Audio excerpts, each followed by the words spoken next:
Hopefully AK will jump in. Okay. Hello and welcome to this episode of Maul Shadow Lord. Nope. This is still Star Wars Generations podcast, but we've been really focused on Maul Shadow Lord, and now all of it is done. And if you don't recognize that laugh by now, what have you been doing with your lives? That is the laugh of Mr. Pete Wright, Star Wars expert extraordinaire, Marvel expert extraordinaire, podcasting extraordinaire, and mentor to me in that regard. I say that so he doesn't fire me. Pete, how are we doing today? Oh boy, was this a great way to wrap up this series? It really was. This It really season, I was. should say. Uh, Wow. AK Ahab, who's been with us on a couple of other episodes, is hopefully going to join us, but I know their life can get a little bit crazy with school and stuff like that, so they may jump in late. They may not be able to make it. But for now, Pete, let's kind of just talk about the heavy breathing metallic elephant in the room. Darth Vader showed up, and I think it made it work. Did you, I mean, I went back to our previous conversations, and I think every Mhm. single dark corner was filled with Palpatine, Yeah, right? I did not see Darth Vader showing up. yeah, And the fact that he got a reveal, he got a, I would say, like, again, when we talk about how great it is when they play the tropes well, uh he huh, got a Darth Vader reveal. He got the yeah, deep breathing in the mist with the red lightsaber lighting up the perfect angles on the helmet. It just was artistically beautiful and a surprise. And I wonder if I should have been surprised. I did not see it coming. yeah. I I don't know. I think there's a couple things there. I think part of it is that we know that from Maul, this is all about Sidious. This is all about him wanting Yeah. to take down Sidious, about him having this kind of like lost father figure feeling towards Sidious who betrayed him and threw him aside. And so I think we've been building to that. And so I think in some ways there was a sense of it being kind of a red herring so that we could bring in Vader. I think the other reason though, and maybe other people weren't worried about it the way I wasn't even letting myself think about Vader because in my mind, the only person who can properly voice Darth Vader, James Earl Jones, has passed away. Hmm. Now we know that they have James Earl Jones voluntarily, with his consent, I'm sure with an awful lot of money as well, Yeah. went in and recorded his voice in such a way that they can AI give us almost, Darth Vader saying almost anything in what will sound like Yes. Darth Vader's James Earl Jones's voice. I very much don't want that. And so when I saw Vader, I was nervous about this.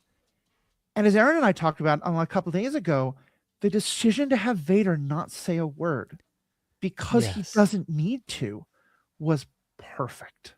It was. It was perfect. I can't help after the episode 10 close to credits, I can't help but wonder. It seems very likely that Vader will return in season 2, which is in production right Yeah, now. And if he does return, that casting decision will matter a lot. I mean, yeah, they didn't even cast him vocally in this season. Obviously, there was no. They never planned on having lines for this Vader, and I thought it worked well because I found myself filling them in my yeah. head. I was filling them in with James Earl Jones' voice, and yeah, I thought it was pretty stunning, Yeah. all things being equal. Well, especially because the role he's playing, they refer to him as like they don't even know if they don't know what he is. They don't know if he's a man. They don't Yeah, know what's happening. you're no inquisitor. What are Right. you? Okay. AK is having some internet issues, so they're Okay, hopefully joining us soon. okay, Yeah, I thought it was so well done, and especially because we are seeing him entirely from the perspective of Maul and the other characters. And so yeah, they wouldn't have any idea. And to me, this is in some ways, by the time of A New Hope, I think Vader is pretty publicly known hmm, as like, Palpatine's the Emperor's enforcer. At this point, though, we're still supposed to have the shiny, happy emperor. We are still in the I just want to make the trains run on time kind of thing, not the I'm going to, invade Abyssinia kind of time of Mussolini.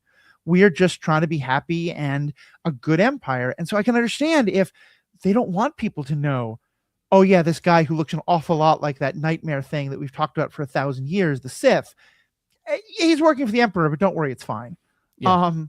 And so I didn't know if part of that is that the secret, but I just thought everything about it of the just terror that he instilled was, and having it start by Rook run into the mists, and you, it's a cliche. You know, the moment she runs into those mists that something is going to kill her. Hmm.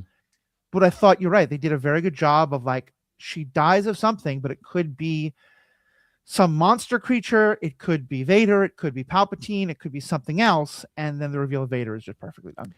Well, we also get the horror drag, right? Yep. I do love that she's dragged out, force dragged by her ankles Yeah. on the ground. I thought that was a really nice touch. Impending threat, use of sound was extraordinary. The blasters and the saber, the lightsaber firing up, I think was really solid. Interesting choreography of Vader because, I mean, the last time we saw, well, let's see, chronologically, one of the things that's so beautiful about this is that we actually have Palpatine's Thug 1 fighting Palpatine's Thug 2, right? Right. Like putting these two characters together and making Maul, who was a preeminent thug in just straight up, ability, make him look small Yeah. next to Vader. Now, Vader, the last time we saw Vader in the form of Anakin, he was a very able lightsaber fighter. Mm-hmm. And here, I think they made some really conscious choices around animating Vader as closer to a New Hope Vader. He was Yeah. a blunt force trauma guy. He just Yeah. whacks and whacks and whacks. There was none of the Anakin artistry, none of the Inquisitor artistry, none of the Maul artistry. And Yeah. Vader still dominates because of sheer sort of presence, size, presence of will. I thought that was a Mm-hmm. really interesting choice. I mean, now you've watched him a couple of times. Did that strike you at all? It definitely did. It definitely did. Aaron had made the point that it did seem like the fighting style was different and that he was a little bit more technical when fighting Maul because that was more of a challenge. Mm-hmm. And I think there's definitely some truth to that. But I think you're right, especially as I was rewatching it. It just seemed like there's none of the parkour that Anakin Right. used to do. There's none of the bouncing around. And I'm getting ready to play a game of Dungeons and Dragons. This metaphor will some of our folks may understand it, but hopefully everyone can sort of get what I'm talking about. In Dungeons and Dragons, you can attack with a strength-based weapon where you roll your strength, Mm-hmm. your strength modifier, or you can have a dexterity-based attack where it's much more finesse. And it felt like Anakin had a dexterity-based attack. Vader 100% has a strength-based attack. Absolutely. That's absolutely what I got out of it too. Yeah. AK has joined us. Welcome. AK, we're kind of starting at the back and talking about that. We talked about the Vader reveal and how he worked in the show. What was your thought when you first saw Vader, and how did you feel his presence wound up working out? Yeah, I think his presence ended up working out better than I thought it was going to work out. I mean, I was hyped to see him.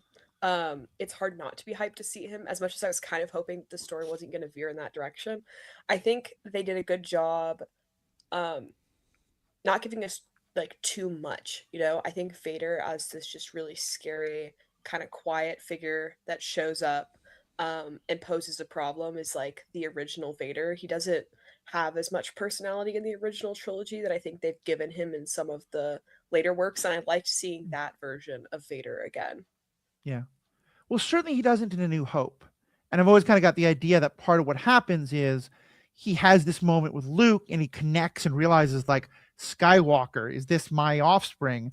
And that's what in Empire and the others kind of sets him off. But you're right, in A New Hope, he is just the attack dog of his master. And you brought up, Pete, that there's this kind of wonderful synergy of, Sidious's two different enforcers going at it. And I'm glad that none of this was from Vader's perspective. I think it's very much from Maul's and from Dockie's and Mhm. from Devon's. And I like that we sort of get this is where, because, by the time of Rebels and Maul's last episode, he knows that Vader is Anakin. And he tells Obi-Wan that. And Obi-Wan already knew that, but he tells others that. And I love that we get the sense that this is where he first starts to figure it out. What I don't have any idea of, and I didn't want it answered now, but if we get Vader in season 2, I do want to know at some point, does Vader connect the person he's fighting now to the person who made him duck as a little boy on Tatooine and probably was the first person to put real fear into him, and then also the person who killed Qui-Gon, who was the guy who in his mind, was responsible for getting him out of slavery and getting him into the Jedi. Like, we know that Vader tries to just block out most of his memories of Anakin, so I don't know if he makes that connection at all. But this is so soon after he becomes Vader. The conflict is still very much in him from what we know about the comics and some books and stuff. I would love to know more from his perspective of what is it like fighting, the first red lightsaber he ever saw in his life. Yeah, that's really interesting. Especially, what it makes me think of is just how long Anakin has been Vader at the time of this show.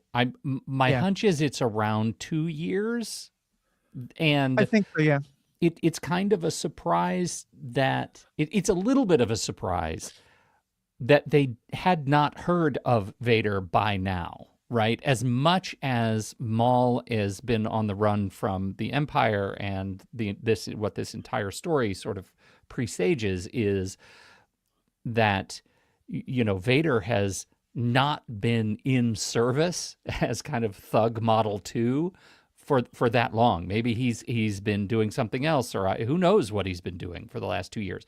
But that is an interesting story to me, that he's been essentially stewing as level up thug for Sidious for 2 years, has not been called out on this adventure. Well, or the people who he's going after don't live to tell anyone. Yeah, because you have to think right now, most of what he's doing is finding Order 66 survivors and either killing them or recruiting them into the Inquisitorius. And we do know from some of the books that he has been going out and doing that, and some of the Inquisitors certainly know who he is. Mm-hmm. But let's say he tries to go after a Jedi. Who's that Jedi going to tell? Because everybody hates the Jedi right now. So I think he's probably been more active than we think, but I think that he's not appearing on, galactic news next to Sidious the way I think he is by the time of A New Hope. Yeah. I also think there's probably like an adjustment period, right? I mean, we know Anakin's injuries are extensive, and we know that Vader's suit is like specifically designed to limit him in certain ways that were strategic on the behalf of Sidious. Like, he wanted him to struggle physically in that suit. And so like I'm sure there's also a degree to which it took Anakin / Vader some time to get back to the point where he'd be comfortable going toe to toe with not just some random Jedi, but like, a Sith that Sidious knows firsthand is really competent. Now, speaking of that point specifically, right? Like, if we go back to Rebels, Maul tells Ezra, "I'm not going to go up against Vader." Right? That is, and this is the setup to that experience. And so I guess the collective question is, how well do you believe that this is the reason Maul says, "I'm not going up against Vader again"? Is that satisfying? I imagine there will be another encounter if this show goes forward. I think, like, to go from Maul in the Clone Wars, who was trying to recruit Ahsoka specifically to go kill the Emperor and Anakin, to Maul, who, confronts Darth Vader, is maybe or maybe not aware that that's the same person he was just trying to fight, to Maul in Rebels, who has Ahsoka, who's there, who's ready to fight Anakin, and him being like, "No, I'm actually out." I feel like there's got to be a little bit more that goes on there, but we'll see. I hope so. Yeah. I'm sorry, Matthew. Go ahead. Before AKU jumped in, we were talking about how, at least for both of us, it really worked that Vader never speaks. And at least for my part, in part because I'm not really comfortable with the James Earl Jones zombie voice thing that they've talked about doing. If there's a season 2, Vader may be a bigger part of it, and we might have Vader speaking. If nothing else, I'm going to be really curious. How does Vader handle the Inquisitors who failed? And how does Sidious handle Vader, who failed, since everyone except Daki is still alive? how would you want? Do you want them to just keep Vader off screen if he's supposed to speak? Do you want them to do AI James Earl Jones? Do we want to do a recast? What do you think would work there? I feel like, I'm pretty anti AI, but James Earl Jones did in his life like consent to being used in that kind of way, and so like that I think does make me a little bit more comfortable with it, with the use of it for this particular character, because it is at least like a voice actor who in their life said, yes, I am okay with this. Um, I think a recast would be fine. I honestly think that like with voice modulation technology that we have today, you could find someone with a similar enough voice presence. I mean, Hayden Christensen's voice is different enough from James Earl Jones' voice that you got to be able to find it in between somewhere. And I Right. think I think keeping his dialogue minimal would be valuable. I am mostly like wondering if we're going to get some sort of conversation between Maul and Vader, because Maul, you know, he says in like not these last two episodes but the episodes before, like I don't want Sidious to do this to anyone else. Like I'm not going to let him do this to anyone else, and Vader is literally the next person that Right. Sidious did this to, like groomed from childhood into this position of like being enslaved in the dark side. And I think a conversation between Maul and Vader would be really interesting, because I think Vader would reject that wholeheartedly. But and so like to that degree I would like there to be maybe some dialogue, but I think keeping it Mm-hmm. minimal would probably be my preference, just also because like again, we go back to episode 4 Vader, who's kind of reserved, who's kind of quiet, who's out there to like give commands, and that's pretty much it. Right. I can skip over the Rogue One issuing puns as part of threats phase of Vader and just sort of ignore that. Let him just be the hallway guy instead of the choke on your aspirations, Vader. I think I'm with you. I think having it minimal. I think that if we have to have generative AI, the James Earl Jones full consent, full negotiated, pre-recorded for this purpose is the best way to do it. But it still feels like I want to beat down every possible elephant nose. I just don't. I think it's all evil. Like, and it's stealing from people. It's anyway. I don't want to get off onto that tangent, but like, I I think yeah, I'd be much happier if it was Hayden Christensen with amazing amount of voice modulation or something, or someone else, but just not let James Earl Jones sleep. Like he's done.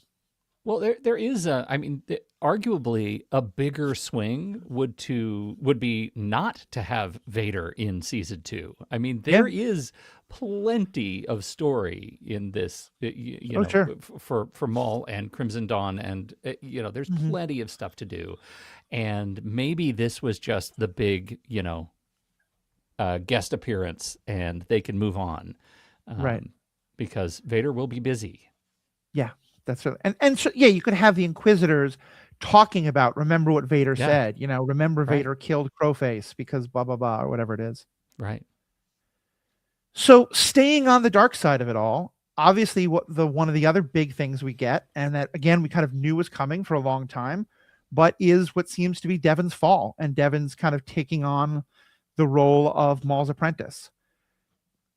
What do we think? How was that handled? Yeah, I mean, I think like I don't have a whole lot to say about it, because I think for me the big question is like what happens next. Like the degree to which this is a satisfying fall is determined by like the extent of the fall and like the direction. But Mm-hmm. um I mean, I think it made a lot of sense. I think, Maul's kind of hand in Dockie's death that isn't so much his hand in the death. Like he was very clearly sabotaging some things going on there. Um is really interesting, and I do kind of wonder if Devon's ever going to kind of figure out that that's who Maul is. And so I'm very interested to see Devon negotiate the fact that she has taken up this role and is still probably not trusting Maul wholly, and I think that's a good spot to have her in. Yeah, I'm always suspicious of these kinds of turns, right? Because how believable is it that she picks up the red lightsaber out of necessity? She is clearly enraged at the death of Daki at the hands of Vader. And how long is that kind of emotional well going to be, fertile for this story? Right. Because either they're going to need to make the case that she was just latent evil all along, or she's kind of dumb. And neither one of those is an incredibly satisfying Hmm. solution. There is, because the show is the Maul show, there is this kind of anti-hero vibe where he appears to have sufficiently convinced her that doing bad for the right reasons is enough of a motivator for a Right. character. And I guess I'm with AK. I think how satisfying that becomes will be how believable it is that she becomes this anti-hero character in season 2. And just a really hard Mhm. narrative path to find I, yourself on. I think I'm of two minds. I think there's an extent to which Devin can't be his full on apprentice for very long, but I think for very different reasons than what you guys are talking about. Because, I went back and watched the whole season again because my wife hadn't seen it before and she likes to just watch it all at once. And one thing I was struck by was how many times early she is already chafing at the Jedi codes, and when Daki says, like, we can't steal, even when, we're starving, we have to beg instead. He says we rely on the kindness of strangers, which is it possible to use that phrase without it being a reference to Cat on a Hot Tin Roof? Because I can't see why it would be, but I've never heard the phrase the kindness of strangers without it being that reference. But anyway, putting that aside, but like, and we don't go into it, it's more subtle, but you can tell when Daki lets her be arrested.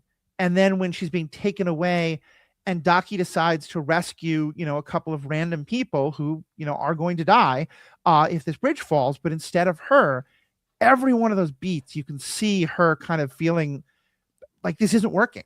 And she talks about how the principles Daki wants to believe in, like 99% of the people who did that got killed and kind of got treated like chumps. So I think that it's a lot more there. And I do think that Maul, I've always thought like Return of the Jedi is one of my favorite movies. And the Emperor's attempts to convert Luke are really dumb. Like, Yeah. the whole, like, by the way, I'm going to tell you what to do. And if you do it, it will make you mine. Like, it's a good reason not to do it. Vader is much better by pissing him off about his sister. And I feel like Maul actually is the best by just subtly building that anger. And you're right. Like, he doesn't kill Daki. He doesn't come close to, but he gives Daki that little shove that allows Vader to go full on. In which, I don't know if you caught this, but the maneuver Vader uses of like driving him down and then just overhand cut until he can't even raise his arm anymore is the exact same thing Luke does to him which I love that. But yeah, so to me, I think I fully am on board in believing that Devin is exploring the dark side, especially in this area that Maul is able to say of like, I'm not the Emperor. I want to take down the Emperor. To me, this is kind of like what Ezra flirts with in Rebels of, can we use some of the dark side without fully becoming to it? The other hand for me, though, the reason why I think it can't be that like she just full on becomes Darth Talon and is his apprentice for the next 12 years or whatever, is because everything that we see of him in Rebels, when he tries to recruit Ahsoka and then tries to recruit Ezra, he's not saying, I need a new apprentice. He's not saying, I had a wonderful apprentice for a while. He really is coming from a place of, I have never really had a full apprentice. And this is kind of the prequelitis that can happen, where it might be that they just try to shove it in.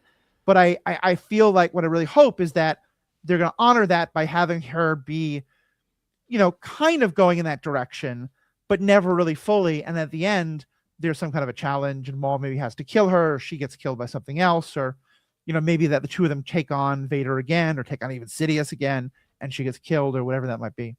Yeah, this is a dance with the devil by the pale moonlight situation. It would not Mm-hmm. surprise me if this is the wicked trickster trying to set us up to believe that it's Talon, when in fact she is bereaved and furious, and that's why she picks up the red saber in the moment those feelings don't last, and she has proven that she is perfectly capable of choosing a third path, and it would Right. not surprise me at all to find a third path. Yeah. I think what I think is likely to be the motivator for keeping her with Maul is like pride.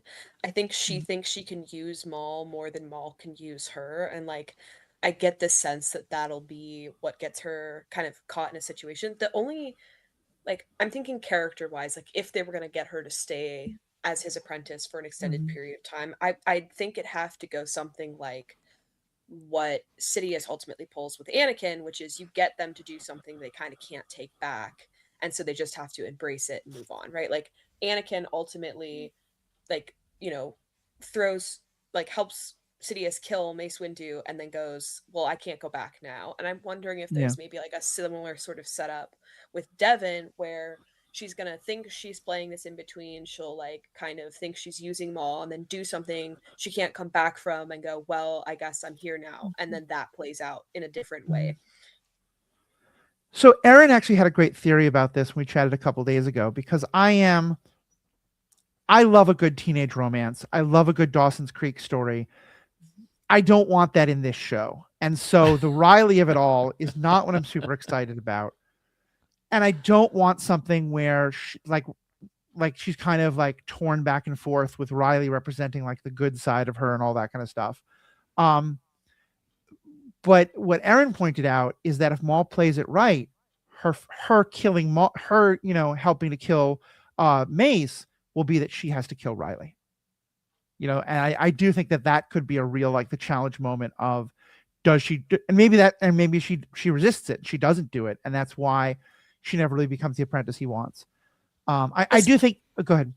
I was gonna say, just especially because I think Riley is still in a precarious position in terms of like his allegiance to the Empire, just because of his family ties, right?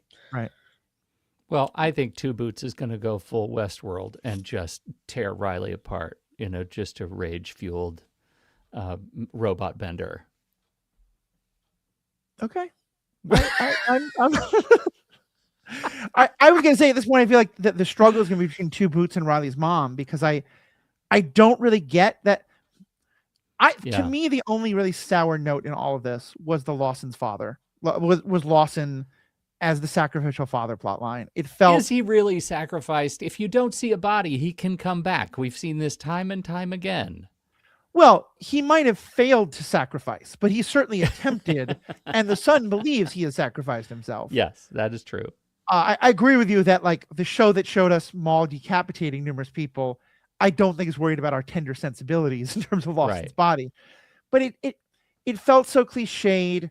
I've never really cared about the space lacrosse player. I just don't. He doesn't ring true to me. And and one thing we really set up with Lawson is that he's so against the Empire, and that part of why he and his wife split was that she was in bed with the Empire. And so him saying at the end of Two Boots, like get him to his mother, that just rung wrong to me. What do you all think of that? And his whole plot line. Yeah, I think the tough thing about Lawson is he's set up as this anti-Empire character, but he's still a cop. Like, Mm-hmm.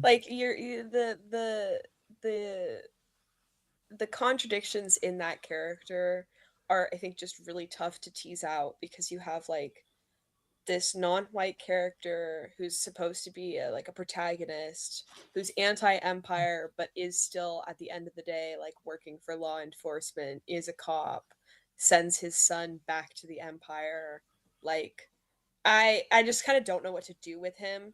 Yeah. um and I'm like, okay, I thought there was maybe going to be some interesting stuff done there in terms of like his full deconstruction away from like, you know um I guess like the empire as a whole, but also like the system of justice he was working in. Mm-hmm. But I think you're right. They just went with kind of a cliche option that absolves that Mm-hmm. discussion from having to happen.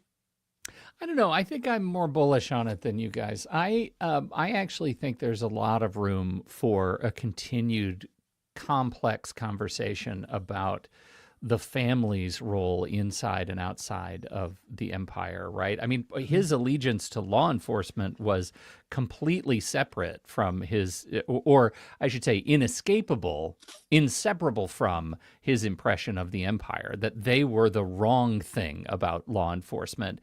Him sending Riley to his mother is an act of familial loyalty and trust that his mother will do the right thing. I think I actually am not convinced that she's in the part of the empire that she would even understand is doing bad stuff. Right. I mean, we've seen so many examples across the books of people who are working for the empire just because they're like gate attendants, right? They're just trying to get by. They eat their cereal in the morning. They go work in data refinement in the afternoon.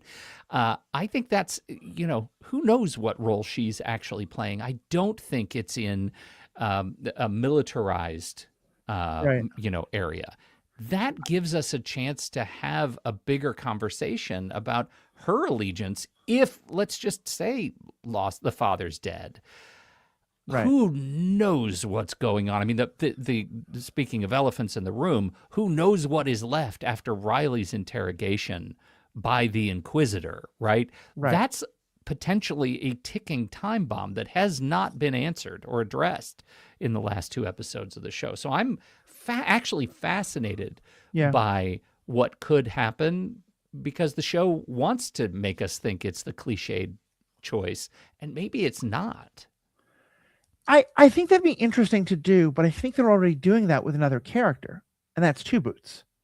Like, Two Boots to me is the one who's having the, we trust the, like, to me, Two Boots is the, a young black man is having a problem. We'll call the cops. What's wrong with that? He just doesn't get the issue there.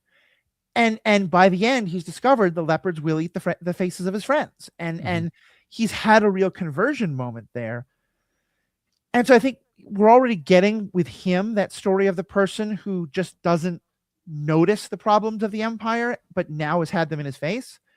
With the mother, I think the fact that Riley contacted her and said, like, Dad's been imprisoned and they're doing these terrible things, and her response was, no, it's fine. I'm sure the empire is good. Don't worry about it. Right. It's not that it cuts that off. I think it could become the story you're talking about, but I think I would be a little disappointed by that. I think, like, they had the chance to start down that road and they didn't. And maybe they will, but I just, like, if it's so, I just don't think I feel like we got that story in Andor. We got that story with Two Boots. I'm not sure that's a story we need to get again, especially when and maybe you are more, I just have not found any reason to be invested in Riley.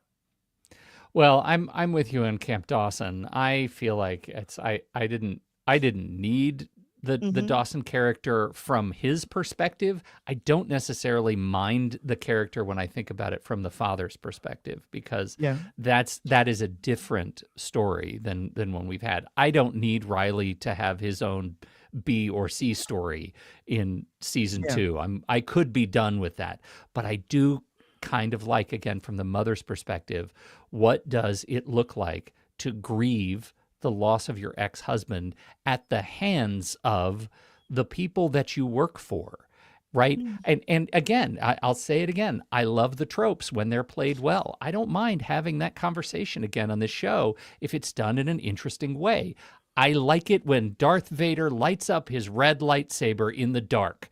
That's going to keep happening. This is the same tool done narratively, and it's new. It's something that started with sort of Andor, playing the sort of family heartstrings in a different way, bringing that aesthetic from some of the authorial reaches in the books. And I think that they're really playing with those things for us in a different media, and I'm here for it. That's fair. And I will say there's one way I would like the romance plot line to go forward, which is that if it does, I don't want it to be something in opposition to what she's doing with Maul. Because one thing I've always thought was kind of weird, but makes sense given the people who are telling these stories, the people they thought they were telling the stories to, especially in like the Legends canon books and stuff like that, but also in the regular stories. One of the ideas is, the first line of the Sith code is peace is a lie, there is only passion. The Sith are supposed to be people ruled by their passions. And part of that should mean you're allowed to get attached to people the way the Jedi don't. And yet most of the Sith that we've seen are basically celibate. Like Right. Palpatine never has any romance. Right. Anakin is kind of off the market in the big suit thing, although some people are into what they're into, and that's fine. Maul never had any romance. I think that could be an interesting way of Maul kind of catching Devin being like, well, I have feelings for Riley, but I don't know what to do with them because I'm not supposed to have attachment. And Maul being like, no, passion, live into your passions. And then, but also being like, but if he becomes a weakness of yours, then you kill him. And something like that. Can you imagine, though, how jarring that would be on this show because of the aesthetic that we've had from the Sith so far in all television and big screen implementations? There is none of what you're talking about. Zero, zilch, bupkis. We have never heard that. That would be so jarring for Maul to say, go get some, you get yours. That would be awesome. And what? Pete, I am saying this with the most love ever, but I know that you've seen The Acolyte.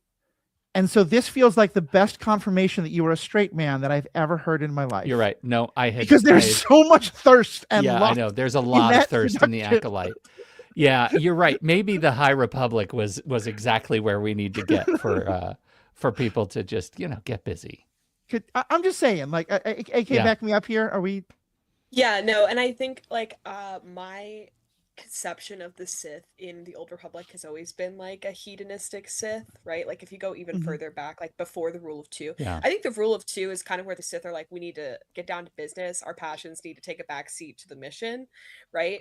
But I when I think of like the Sith of the Old Republic, I'm very much thinking of Sith who are probably just like everybody in the Sith, academy, Sith temple is slept with everybody because that's like they're literally just they are hedonists. They're looking for they're pleasure. like based on Caligula's Rome, right? Like yeah, like well, and I do think, and here we have to wrestle with something, and that the Darth Talon figure that Devin may grow into has this problem too. You're completely right, AK, but also a lot of that was written very much by what seemed like teenage boys, and we're actually adult men, but writing mostly for teenage boys. And like, I love how some of that hedonism is portrayed, but it's also every woman in that world is a femme fatale of the like take Asajj Ventress with the stab you with a lightsaber, pull you in for a kiss. It's all of that. So, and I think Darth Talon, like part of why some groups are excited to see Darth Talon, I think she's a great character in many ways. If you cosplay the Darth Talon that's appeared in a lot of the art, it's not a family-friendly outfit. Let's put it that way. And so, yeah, I think they've kind of been I think part of why they haven't gone into that is because a lot of it's written in very sexist ways. They may just decide not to touch it because I don't want, for at least she wouldn't be Darth if she's with Maul. I don't want Talon in any like that kind of an outfit, especially because I think she's a teenager. But I do think they could at least play with it, make it more like a PG-13 version. I do think Maul would be like, yeah, like this is, if you have your passions, chase your passions, not, go ride them off into the sunset or whatever. Yeah, I wonder how they would get Maul to that point because he is so kind of single-minded. Like if we think about, going back to the Ahab of it all, like he does have a mission that he doesn't really want to be distracted from. And I'm wondering where like the distraction from his vengeance, the distraction from his, his goal would complicate his willingness to tell Devin to go like spend time doing something else. And I think like that's a problem that I run in because, I would much rather like I would love to see Maul get into some sort of romantic entanglement somewhere and have to deal with that. And that's like not where we're going, because if Devin goes that direction, I think there's going to be an internal tension between like there's almost has to be a tension between the romance and what she's doing with Maul, where I think you're right, it would be much more interesting if that tension wasn't there. But because of the stakes we've set up and like the fact that they're on the run and the fact that Maul has these explicit goals in mind, I think make that difficult. Mm-hmm. Hmm. Yeah, that makes sense. As the one person who's been a parent of teenagers, I can understand, Pete, if this takes you in a very different direction. Like my kids are grown. I get to Uh-huh. this gets to become a playground again. I think that I think you're right. All I'm spinning on is the fact that I totally missed the Old Republic stuff. My rant about sexy, sexy Star Wars times. And I do think that, but I still think that would be a bold expression for the mainline story here. Yeah. And I also can't, as much as I think I've said I wonder if I can't quite see how Devon becomes the Talon, the iconic Talon that comes out of the other properties. She does not. She does not look anything like she needs to look. What is it that takes her to a complete change of skin? Right. Yeah, I Well, don't and think we're I'm going. wondering. Go ahead. Yeah, well, I was thinking like what I was thinking is the way we would get there would be the kind of dramatic shift that happens with Maul, right? Because Maul goes from this kind of reserved, kind of quiet, kind of yes dog character, Yeah. has his body cut in half, goes through like an existential force level crazy, or like the Clone Wars had the Mortis arc, right? Yep. What Mm-hmm. what would have happened to Anakin's character had he come out of that with the memory of Yeah. what he saw, right? And so I think like there are things that the Star Wars universe has at its disposal to really make a character undergo something so incomprehensible that they lose their mind and they become deranged and they fall into this like complete dark side. But I don't like we've seen that before. And It I seems don't like know if the that's what they're easiest planning to path. do. Right, Yeah. yeah.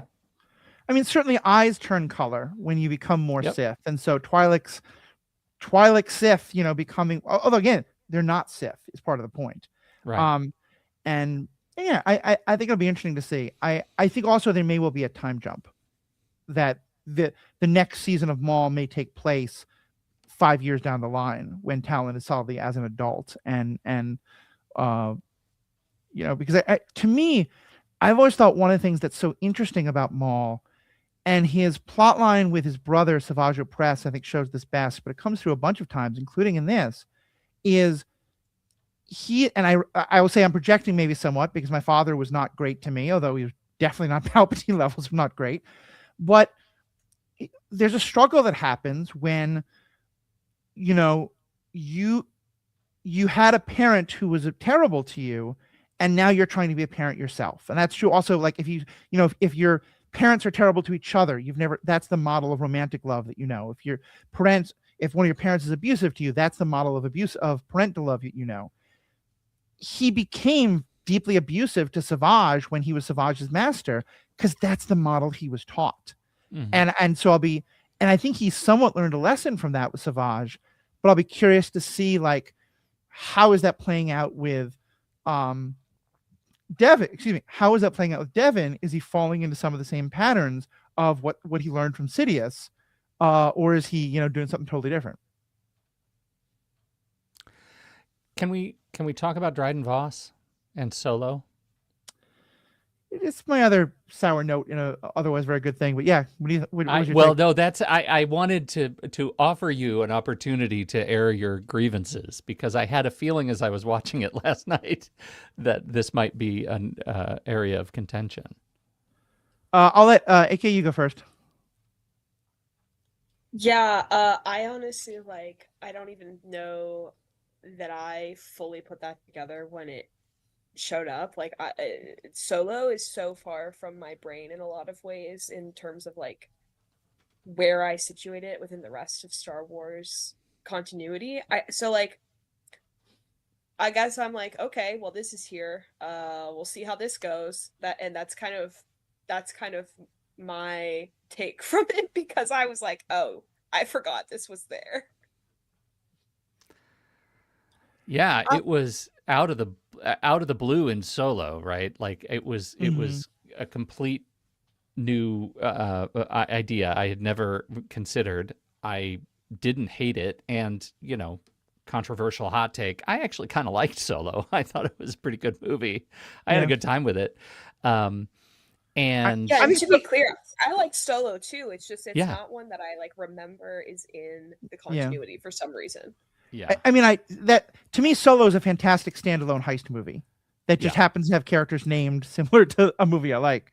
Because although I do think he's a fantastic Lando Calrissian, to me, granted, I haven't seen Solo in a while because it's not one of my favorites, but I do have a pretty good memory of that scene, and it definitely, it feels like Maul was the one.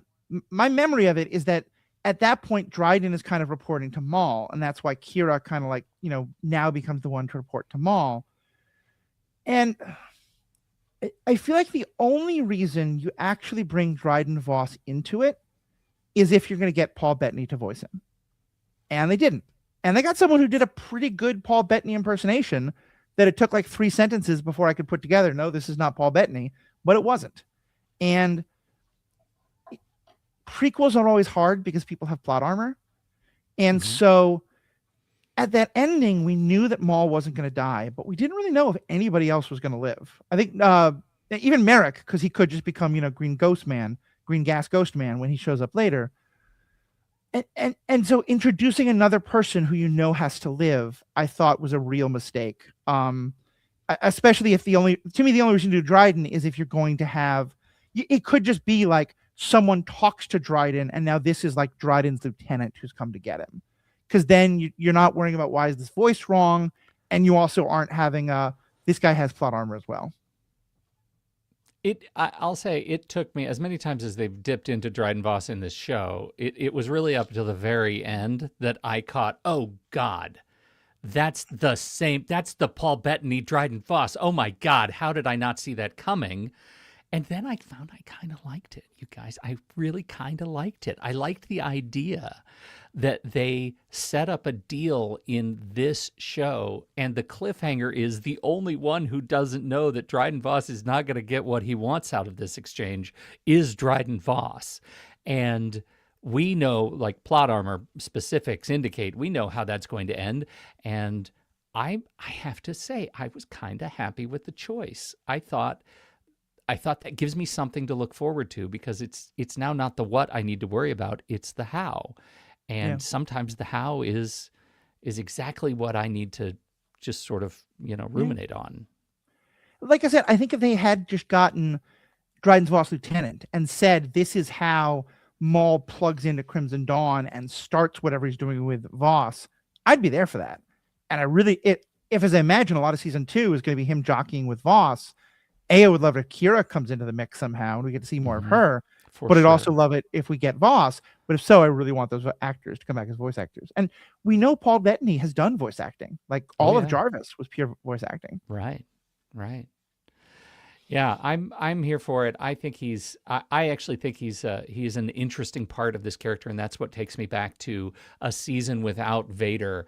I think it is the Crimson Dawn season. Let us see exactly how threatening the Crimson Dawn can be. That is a story I am here for. Unleash the crime syndicate in a way that we have not seen before. I'm fascinated by that, right? I want to see the Heat version of this. I want to see, the Scorsese version of Crimson Dawn animated in this style. That would be fantastic. Yeah. I would also love to see like Crimson Dawn, and the question I was asking myself was, well, if Vader and Palpatine now like know that Maul's still out there up to stuff, how is it going to be the case that whatever crime organization he's working with, when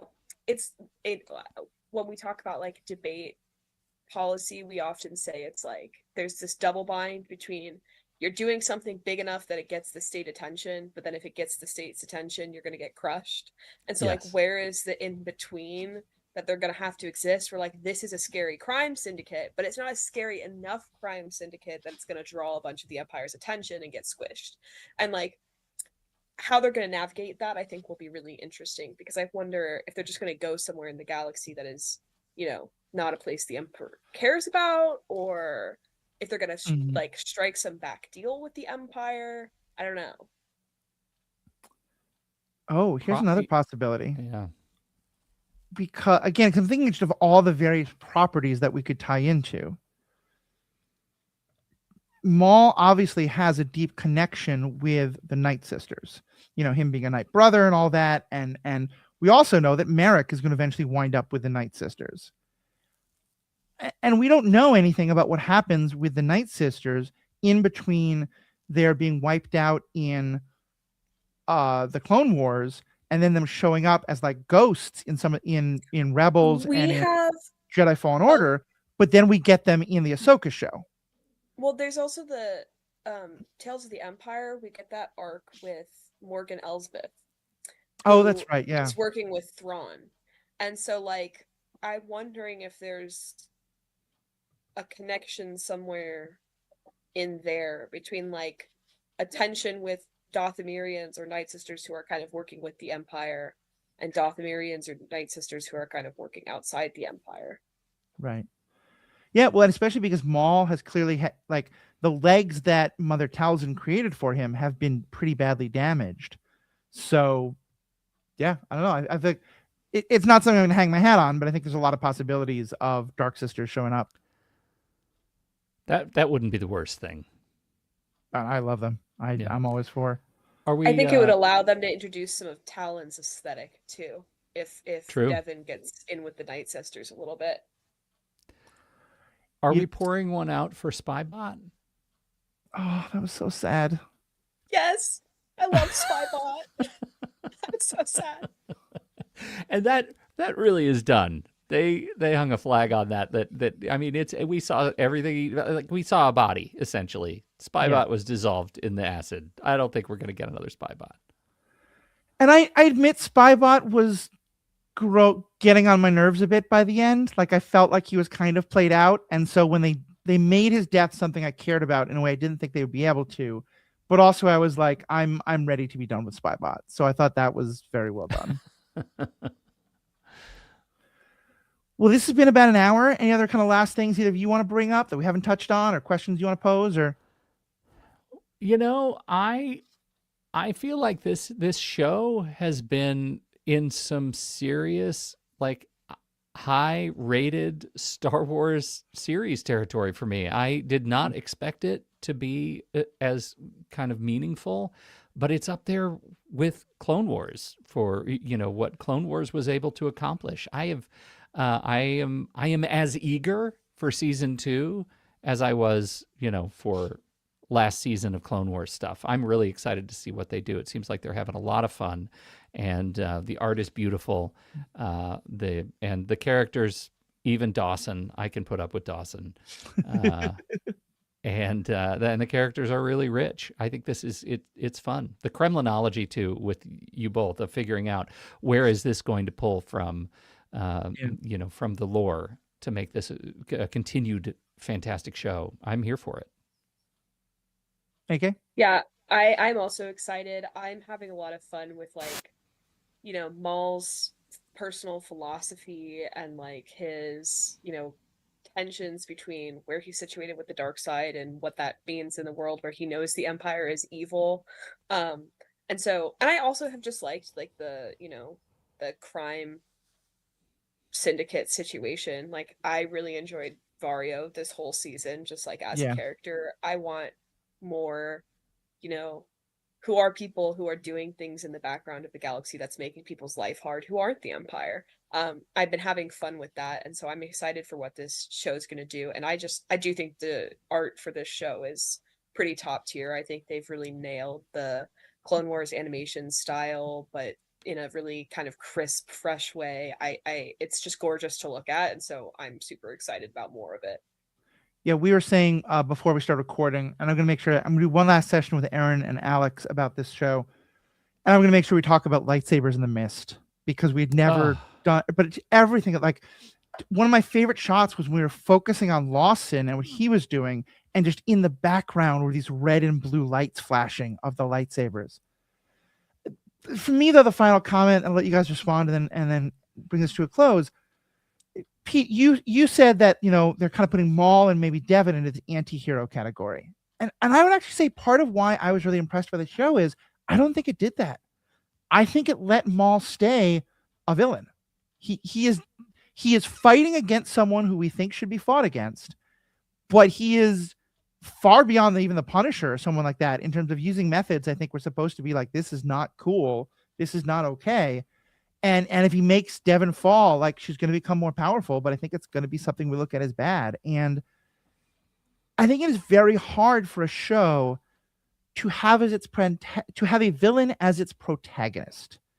And I think they did a really good job of making him deeply sympathetic, deeply relatable, someone who you're kind of rooting for, even though you hate it or don't hate it, but still like not being like, oh, but he's fighting the Emperor, so it's okay. He's had there has been no redemption arc whatsoever for him, and I don't want there to be. And I think that's incredible storytelling.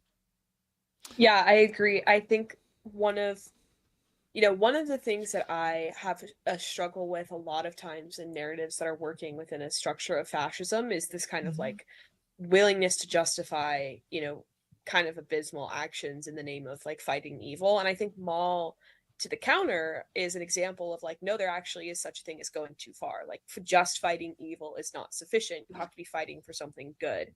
Like, just being out for revenge, just being out to get like your own piece of something is not actually the resistance to fascism that you think it is. It's just selfishness. It's just evil. And I really enjoy that they have nailed that down pretty clearly. And I like it. I don't know. I mean, I think the final two episodes do an able job of building sympathy, which especially in his flashbacks and reflections of his youth and abuse and abandonment and those sorts of images that, while may not in practice make him an anti-hero, doing bad things for the cause of good, it certainly has all the trappings of a character of that particular gestalt. And I think that's kind of important to keep people watching the show, because if he continues to be just bad, then we don't get a chance to explore the complexity of him as an organism. And that's more interesting to me. Not just he's always bad, but why is he doing that stuff? I think this show is making the case that he's not just selfish, and that makes me more curious than ever about this character. Yeah, I think I'm kind of I feel like there's the middle ground there of what you two are saying, because to me it's that, yeah, I don't think that it's that he's always evil. I think it's that stepping away from evil and showing the moral complexity of evil doesn't have to mean that now all of a sudden you're good. That there is that's to me the thing. And I think here's where we pour one out for Spybot. I want to pour one out for Rook Cast, because I think that's you're right. In those last episodes, they're making him more and more kind of heroic, but then showing that all the people who followed him, believing him, that once he gets Devon, he doesn't care about them anymore, and he happily consigns them to their death. And he feels more about Spybot than he does for any of the rest of them, which Spybot's kind of cool, but also like a couple of them were his own, were his Night Brothers in some way. And so Spybot was his puppy. Spybot was his child. I think he made Spybot. Yeah. So Spybot is to him as R2 is to Anakin and then Luke. Yeah. But yeah, I think the fact that we're having this discussion is the brilliance, is that he's not the villain. We're not rooting for someone to take him down, but he's also not on a redemption arc, I guess, is more than my point. Like, to be an anti-hero, you have to have not even some kind of redemption arc, but some kind of level of like, you've switched sides and now he doesn't switch sides to help the good guys. He convinces the good guys that they should work with him. Yes, this is an enemy of my enemy story, much more than a redemption arc. But again, the trappings make it look very similar. It is certainly cosplaying as an anti-hero story. Well, and he said it so well in episode 2. You are operating under the premise that I am the villain here, but things are not so simple as good and evil. To me, that's the mission statement of the season. That's the whole thing. Yeah. All right. Well, this has been fantastic. Each of you, where can people find you? You can find me at truestory.fm. That's where I do a lot of podcasting. I'm at Pete Wright on, socials, wherever it matters.